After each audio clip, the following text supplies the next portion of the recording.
परम आदरणीय मंच पे विराजमान प्रदेश कांग्रेस कमेटी के डायनेमिक प्रेसिडेंट रंगलाल जी, परम आदरणीय कांग्रेस के एक बहुत ही सीनियर लीडर भाई संजय जी, मंच पे बैठे कांग्रेस के एक बहुत ही सीनियर लीडर भाई सुधीर जी, और इस सभा में उपस्थित सभी मेरे बुजुर्गों, माताओं, युवा साथियों, दुकानदार भाइयों, ऑटो भाइयों, सरकारी कर्मचारी भाइयों, जहां जहां तक मेरी आवाज जाती है सभी को मैं कोटि कोटि नमस्कार करता हूं। साथियों, जैसे मेरे से पहले हमारे प्रेसिडेंट साहब ने बताया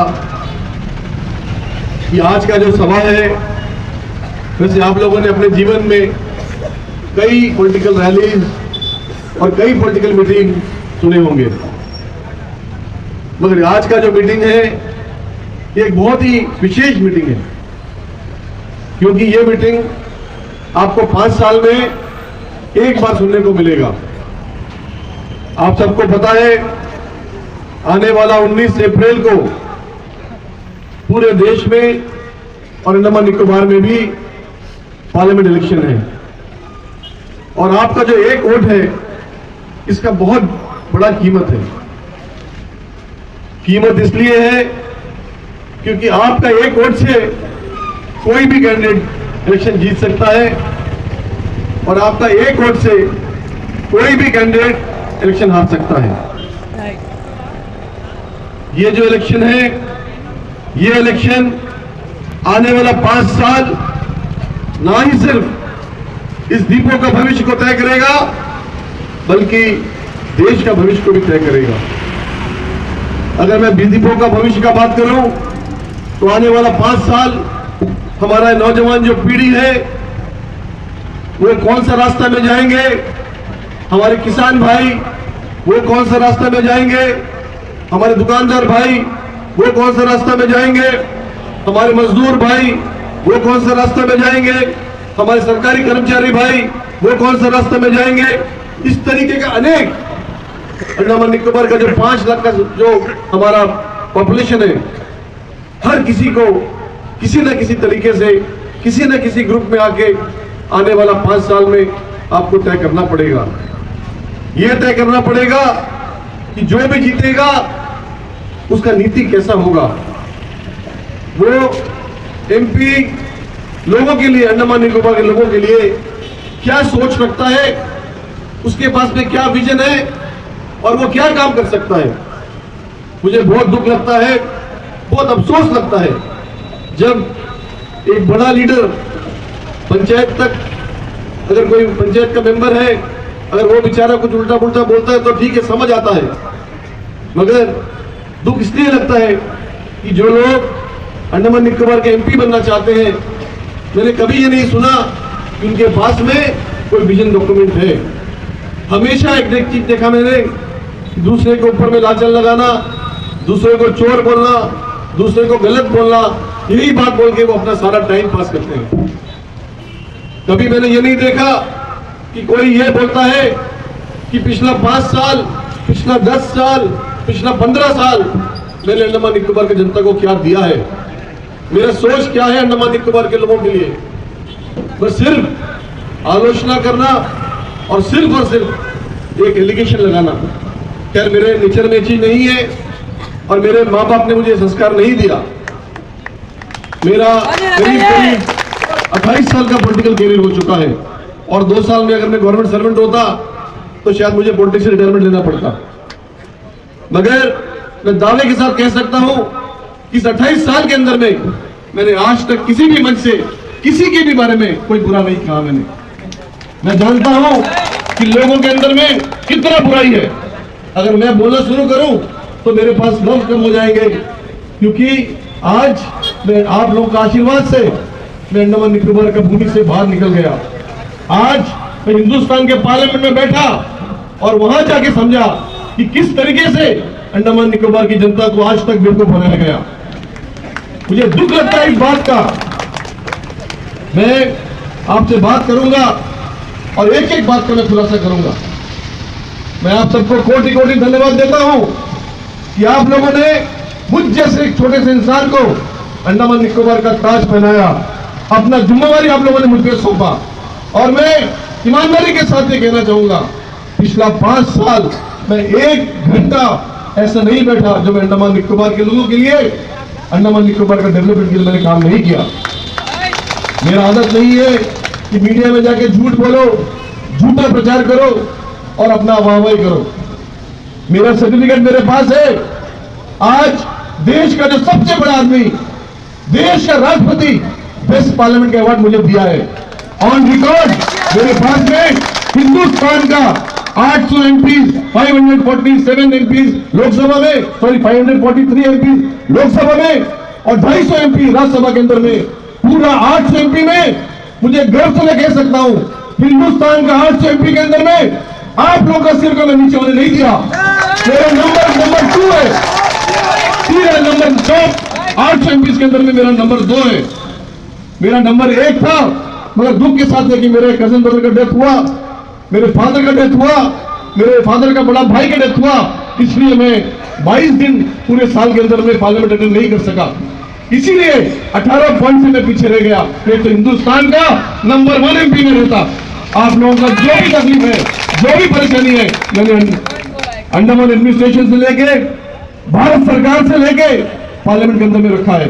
और ये मैं इस मंच से कहता हूं, इस खुले मंच से कहता हूं, आप लोग कोई भी साथी, आपका सबका हाथ में फोन है, अभी यहां पे बैठ के आप पार्लियामेंट के वेबसाइट में जाइएगा, पीआरएस वेबसाइट में जाइएगा गवर्नमेंट का, और चेक कीजिएगा कि मैं जो स्टेट से कह रहा हूं मैं सही बात कह रहा हूं कि झूठ बोल रहा हूं। अंडमान निकोबार का एक ऐसा सवाल नहीं है कि मैंने पार्लियामेंट में नहीं उठाया।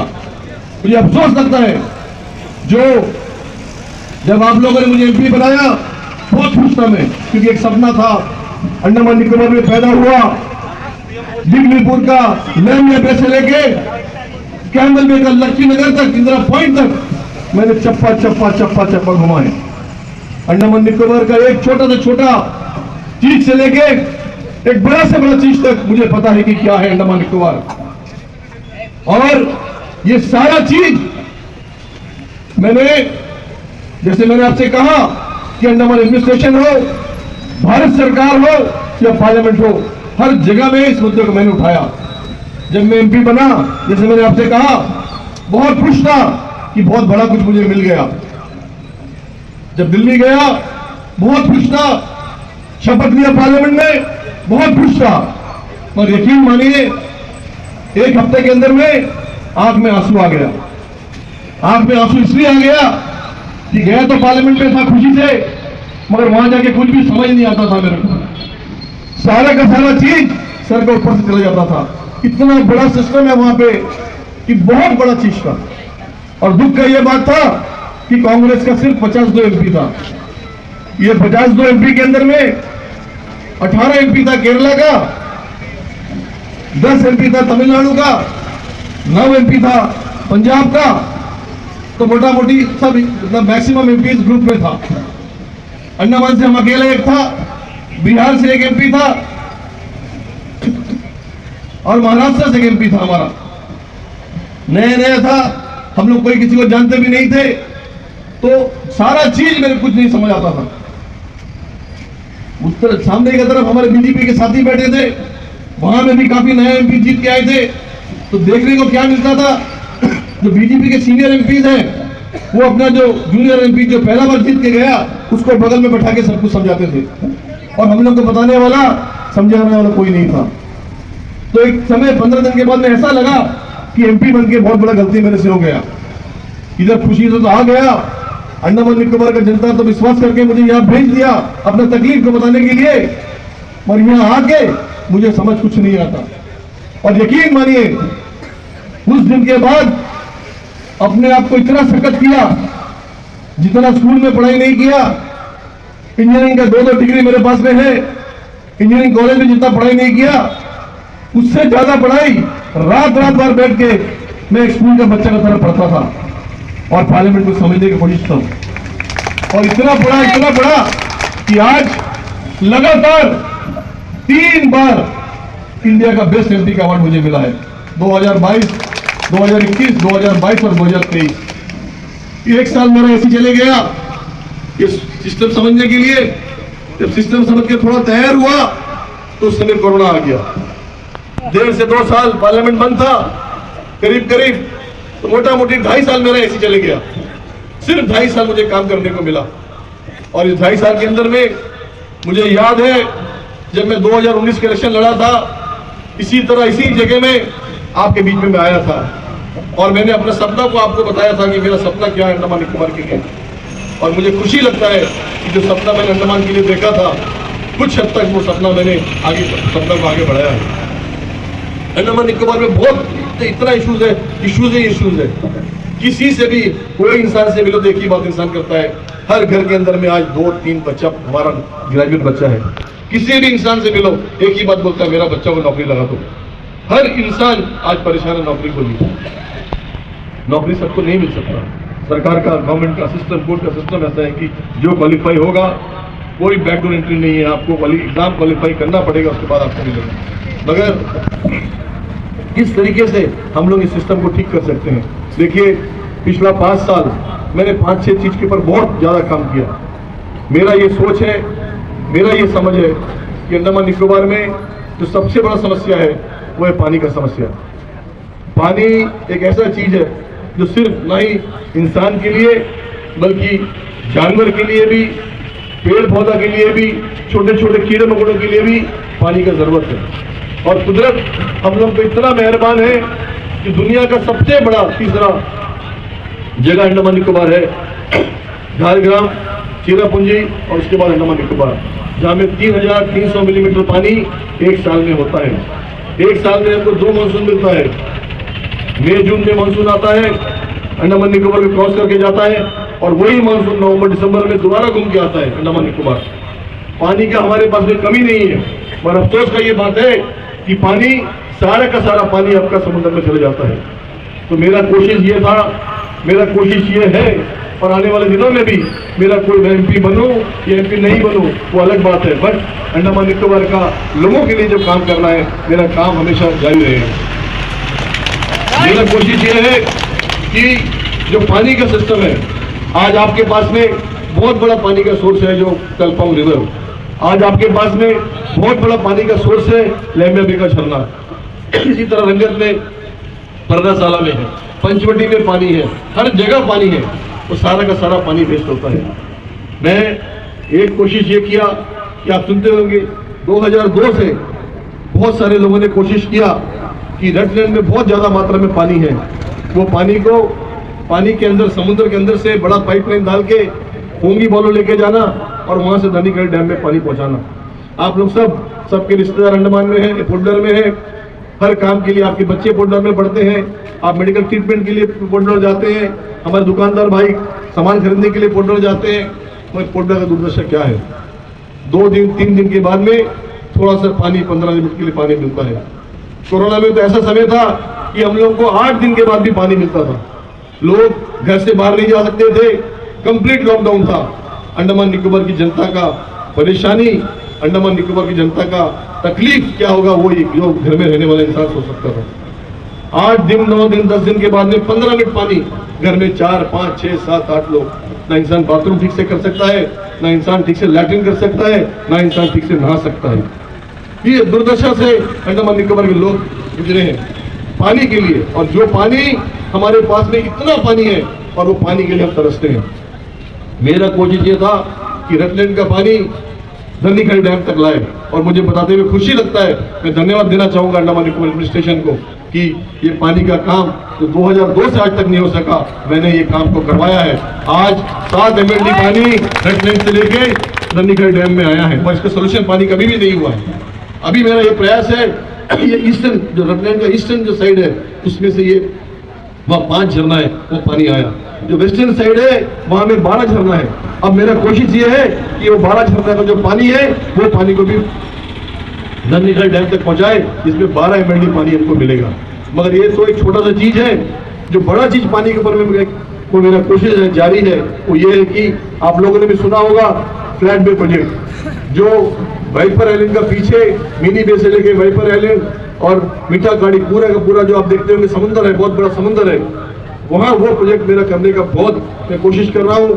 1998 में, आज मैं 2024 में आपसे बात कर रहा हूँ, 1998 मतलब आज से 26 साल पहले 198 lakhs मतलब 198 lakhs का DPR बना, मगर उसका बाद से आज तक वो प्रोजेक्ट नहीं चल सका। मेरा कोशिश ये है कि वो प्रोजेक्ट को कैसे भी करा जाए। क्यों वो प्रोजेक्ट को किया जाए? तो इतना बड़ा स्केल में हमको पानी मिलेगा, इतना बड़ा रिजर्वर होगा कि उससे एक दिन में हमको 64 MLD पानी एक दिन में हमको मिलेगा।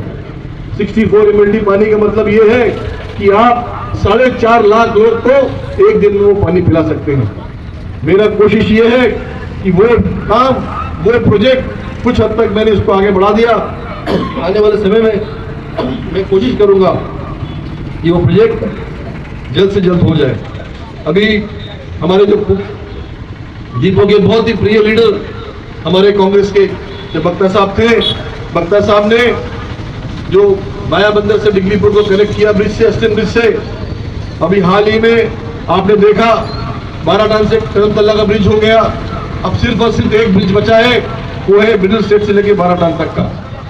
मैं आशा करता हूं, उम्मीद करता हूं कि आने वाले 1.5-2 साल के अंदर में वो ब्रिज भी बन जाएगा। और जब वो ब्रिज बन जाएगा तो मेरा ये प्रयास है कि वो ब्रिज के नीचे से बड़ा बड़ा जो पाइपलाइन है, बड़ा बड़ा एकदम पाइपलाइन, जैसे 4.5 लोगों को 4.5 लाख लोगों को एक दिन में जो पानी पिला सकता है, मेरा ये कोशिश है कि पोर्ट ब्लेयर से पानी डिगलीपुर तक का पहुंचाए। और हमारा पानी ऐसा होना चाहिए 24/7/365। ये नहीं कि 3 दिन में या 4 दिन में एक बार पानी आपको मिले। जब आप टैप खोले आपके घर के अंदर में आपको पानी मिले। अंडमान निकोबार में अगर हम रेवेन्यू विलेज का बात करें, 550 रेवेन्यू विलेज है, 7 ट्राइबल काउंसिल है, 24 म्युनिसिपल वार्ड है। अफसोस का बात यह है कि ये आज तक काफी गांव के अंदर में आज भी पानी नहीं है। फॉरेस्ट एरिया का तो बात आप छोड़ दो, फॉरेस्ट एनक्रोचमेंट का तो बात नहीं करता, वहां तो कुछ भी नहीं है, मगर रेवेन्यू का बात मैं कर रहा हूं। आज भी कई ऐसे विलेज है, दूर दराज विलेज है, जहां में पानी आज भी नहीं है। और बहुत जगह ऐसा है जहां में पानी है मगर फिल्टर पानी नहीं है। आज गंदा पानी, मट्टी पानी, पानी में पेड़ पौधा घास, पानी में छोटा छोटा हमारा जीव जंतु, वो भी आज मिलता है हमारे लोगों को। और हमारे लोग वो पानी को पीते हैं। पीने से आदमी बीमार होता है, बीमार होके जब जाता है तो मेडिकल में भी उतना फैसिलिटीज नहीं है। ये एक चेन रिएक्शन है, एक के बाद एक के बाद एक चेन रिएक्शन है। तो मेरा ये कोशिश है कि आने वाले 5 साल में किसी भी तरीके से ये फ्लैट बे का प्रोजेक्ट को कंप्लीट करना है, ताकि पूरा का पूरा फिल्टर पानी, अच्छा पानी पूरा अंडमान निकोबार का जनता को पिला सके। और हमारा पास में जो पानी है अलग अलग आइलैंड्स के अंदर में, वहाँ पे बड़ा बड़ा रिजर्वर बना के वो पानी को वहाँ पे रखा जाए, स्टोर किया जाए। कभी मुसीबत के समय में कुछ बात हो गया तो हम लोग, जैसा आज आप लोगों का जो वाटर सिस्टम का है प्लान, जो आपके घर में पानी आता है, चाहे वो लेमिया बेग का पानी हो, चाहे वो कलकौम का पानी हो, ये पानी उस समय के लिए स्टोर करके रखना है। तो इस तरीके का पानी में काफ़ी चीज़ है। मैं ज़्यादा समय पानी के ऊपर नहीं बोलना चाहूँगा। ये पानी का मेरा सोच है। सेकेंड जो सोच है और सबसे बड़ा जो बात है, जैसे हमारे प्रेसिडेंट साहब ने कहा, आज अंडमान निकोबार में सबसे बड़ा जो इशू है वो है अनएम्प्लॉयमेंट का इशू। ये अनएम्प्लॉयमेंट के इशू को हम लोग को सॉल्व करना है। हमारे प्रेसिडेंट साहब रंगलाल जी की अध्यक्षता में कांग्रेस पार्टी ने कई आंदोलन अंडमान निकोबार के अंदर में अंडमान के बच्चों को 100% जॉब रिजर्वेशन देने के लिए यहाँ पे किया है। और उसी तरीके से मैंने इस चीज़ को बड़ी जोश शोर के साथ में पार्लियामेंट के अंदर में उठाया है। अगर आप पार्लियामेंट की वेबसाइट में जाके मेरा यूट्यूब देखेंगे तो आपको देखने को मिलेगा कि ये मैटर को मैंने बहुत बार पार्लियामेंट में उठाया है। देखिए 2009 से आज तक का 10,000 government post Andaman Nicobar administration में खाली था, जो आज तक नहीं भरा गया था। मुझे खुशी मिलता है कि कम से कम जो कांग्रेस पार्टी का मेहनत से हमारे डायनेमिक लीडर रंगलाल जी के लीडरशिप में आज अंडमान निकोबार में ये 10,000 पोस्ट को हम रिवाइज कर पाए हैं। आज 3 जॉब मेला के द्वारा 2,897 बच्चा, करीब 3,000 बच्चों को आज नौकरी मिला है, सरकारी नौकरी। मगर अभी भी 7,000 पोस्ट खाली है। हम लोग का प्रयास आने वाले दिनों में रहेगा कि 7,000 पोस्ट को जल्द से जल्द भरा जाए, ताकि हमारे और भी जो 7,000 बच्चे हैं, जो काफ़ी बच्चों का एज आज उनका निकल रहा है, उनको चांस मिले, मौका मिले और वो सरकारी नौकरी अपने ऊपर में ले सके। क्योंकि नौकरी एक ऐसा चीज़ है जिसके लिए अंडमान का हर नौजवान उसके लिए तरसता है। आज गवर्नमेंट के साथ साथ हम लोग का प्रयास ये होना चाहिए कि प्राइवेट सेक्टर को भी हम यहाँ पे जोर शोर के साथ में हम लोग बढ़ावा इसका देना है। क्योंकि आज जैसे मैंने आपसे कहा, अंडमान निकोबार का पॉपुलेशन 5 लाख है और मेरा ये मानना है ये 5 लाख के अंदर में करीब 1,75,000 1,75,000 अंडमान निकोबार में आज यूथ हैं जिनको आज नौकरी की जरूरत है। अगर आप 10,000 पोस्ट भर भी देते हैं तब भी 1.5 लाख से ज़्यादा हमारे नौजवान बच्चे साथी हैं जिनको आज नौकरी का जरूरत है। तो इनको नौकरी आप कैसे कर सकते हैं, इनको आप नौकरी कैसे दे सकते हैं? तो उसमें हम लोग को अपना ताकत, अंडमान निकोबार का जो ताकत है, हमारा जो स्ट्रेंथ है, उसके ऊपर हमको डिपेंड करना है। और हमारे पास में आज 3 ताकत है। पहला ताकत टूरिज्म, दूसरा ताकत IT और तीसरा ताकत फिशरीज। ये 3 जो सेक्टर है, ये 3 सेक्टर के ऊपर में हमको बहुत जोर से काम करना होगा, ताकि इससे हम मैक्सिमम हमारे बच्चों को हम नौकरी दिला सकें। अगर मैं टूरिज्म का बात करूं तो आप अंडमान निकोबार का जो वेबसाइट है IPNT का, उस पर जाके देखें तो लास्ट जो डाटा उन्होंने एंट्री किया है 2018 का डाटा एंट्री किया है। क्योंकि 19 के 20 के बाद में कोरोना आ गया, सब कुछ स्टैंड स्टिल हो गया, आगे कुछ काम नहीं हुआ। अब ग्रेजुअली आहिस्ते आहिस्ते टूरिज्म डेवलप हो रहा है। तो 2018 का जो डाटा है, उस डाटा के अंदर में देखने को ये मिला, वो साल सबसे ज़्यादा टूरिस्ट अंडमान निकोबार में आया। कितना टूरिस्ट अंडमान में आया? 5 लाख टूरिस्ट अंडमान में आया। तो आज खुशी का ये बात है कि आप सबको पता है, आप लोग उधर जाते आप देखते होंगे कि हमारा एयरपोर्ट जो है, उसका जो रनवे है आज बहुत बड़ा हो गया है। पहले हमारा रनवे छोटा था, सिर्फ बोइंग 737 के हिसाब से हमारा रनवे था, कोई बड़ा एयरक्राफ्ट उस पर लैंड नहीं कर सकता था। मगर आज के दिन में जो रनवे बना है, वो रनवे आज इंटरनेशनल स्टैंडर्ड का हो गया है। आज बड़ा से बड़ा फ्लाइट हमारा पोर्ट ब्लेयर का एयरपोर्ट में उतर सकता है। साथ ही साथ आप ये भी देखते होंगे कि बहुत बड़ा, बहुत सुंदर एक टर्मिनल बिल्डिंग भी हमारा जो उधर में एयरपोर्ट का बन चुका है। इसका मतलब ये है कि आज हम लोग तैयार हो चुके हैं अपने आप में टूरिज्म को आगे बढ़ाने के लिए, टूरिज्म को प्रमोट करने के लिए। और मेरा ये दावा है, जिस दिन मिडिल स्टेट से लेके बाराडांग का ब्रिज बन जाएगा, उस दिन के बाद मिडिल एंड नॉर्थ अंडमान का टूरिज्म जो है वो भी बहुत तेजी के साथ में आगे बढ़ेगा। तो हमको आने वाले समय में टूरिज्म के ऊपर बहुत बड़ा काम करना है। एक छोटा सा मिसाल मैं आपको देना चाहूँगा। हमारे पास का जो देश है, जो हर कोई, किसी से भी आप बात करो, वो देश का नाम, दुनिया का कुछ 4-5 देश का नाम हर कोई जानता है। अमेरिका हर कोई जानता है, लंदन को हर कोई जानता है। और 2 ये तो बड़े बड़े देश है, 2 छोटा सा देश है, बहुत छोटा सा देश है, जो बहुत छोटा देश है।